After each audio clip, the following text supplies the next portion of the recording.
Buenas noches compañeros, mi nombre es Iván Darío Rodríguez Ferrer, hago parte del grupo de estudio del curso de Estática y Resistencia de Materiales. A continuación voy a realizar una pequeña explicación sobre el cálculo de fuerzas en estructuras en método de nodos. Analizando esta estructura podemos darnos cuenta de que tenemos una estructura una estructura tipo cercha con un nodo de empotramiento A, que es un nodo fijo, y un nodo móvil, que es el nodo G. Esta estructura nos podemos dar cuenta de que análisis entre el nodo A, D y J es simétrico al nodo, a la parte gemela, que sería el de los segmentos D, J y G. A continuación nos damos cuenta de que cada uno de sus valores tienen respectivamente iguales, como son el nodo AB, respectivamente BC, CD, DE, EF, que cada uno de estos equivale a 1.155. EG, como también tenemos otros valores que son las diagonales y las transversales en la estructura internamente. Con estos valores podemos analizar un cálculo de las reacciones realizando una sumatoria de fuerzas para hallar las fuerzas resultantes, que son las fuerzas resultantes LY y AY. Entre estas podemos hacer una sumatoria de fuerzas en X y sumatoria de fuerzas en Y, dándonos los valores como son LY, que es a 10.5, y AY, que es 10.5, teniendo en cuenta de que esta se divide en dos, porque son dos puntos en los cuales la estructura está apoyada, que es en el nodo A y en el nodo G. LY no es LY. Podemos decidir entonces que continuamos realizando el cálculo de las fuerzas que están sometidas a los elementos por medio de método de nodos. Entonces, como lo vimos, vamos a tomar cada nodo, que es el nodo A, el nodo B, el nodo C, el nodo D, y así sucesivamente, pero teniendo en cuenta que vamos a hacer solamente una cara, que es la parte de los nodos A, D y J, que se hace primeramente el estudio de estos, ya que los otros son simétricos, entonces vendrían a ser los gemelos de los valores y en el tipo de fuerzas que está realizando cada uno de ellos.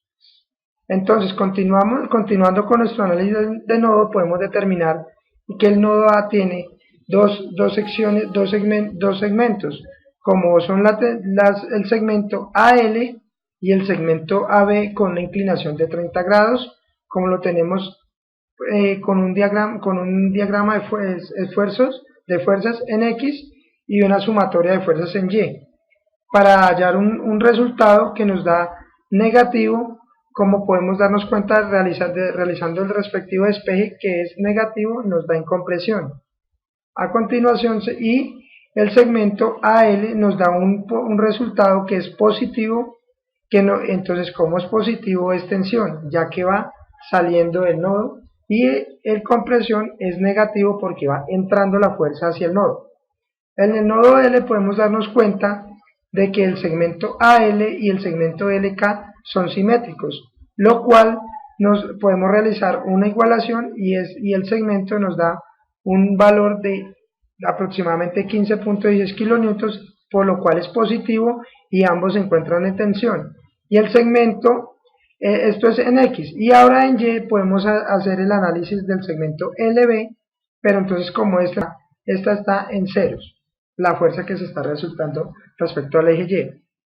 En el nodo B nos damos cuenta de los diferentes segmentos, como son el segmento BC, el segmento BK, el segmento BL y el segmento AB.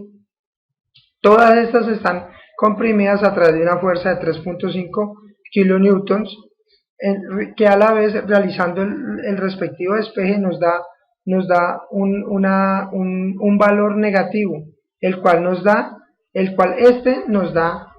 en compresión, por ser que va saliendo las fuerzas del nodo. Lo mismo sucesivamente para el segmento BC y el segmento BK, que nos da un resultado también en compresión, por ser negativos ambos.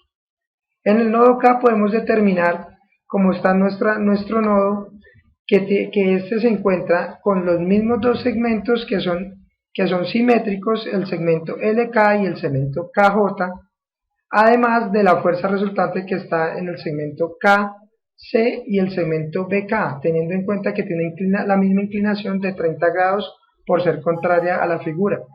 Con esto podemos determinar de que nos da un resultado el segmento KJ, que es de menos 6.02 kilonewtons, el cual nos determina que es en compresión.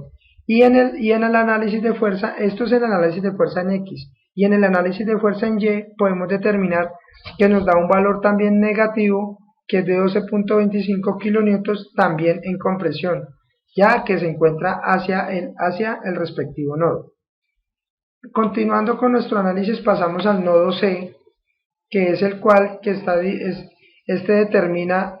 determinado por una fuerza, una tensión de 3.5 kilonewtons, el cual nos tiene, y también tenemos la inclinación de 30 grados al eje X, teniendo en cuenta que tiene los segmentos de CD, segmento CJ y el segmento KJ.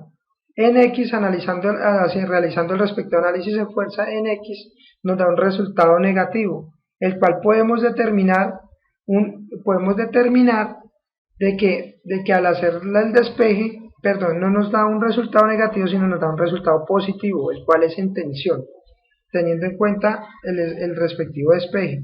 Y el despeje en Y podemos determinar de que nos da un resultado positivo, que es en compresión. Así sucesivamente en cada uno de los segmentos.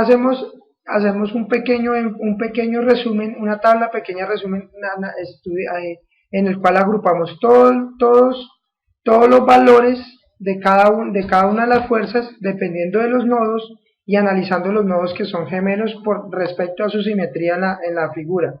Y también están explicados cuáles están en compresión y cuáles están en tensión. Siendo así, esta sería nuestra tabla final, presentando el respectivo análisis de nodo. Muchas gracias por su atención. Con esto culminamos la explicación. Gracias, muy amable.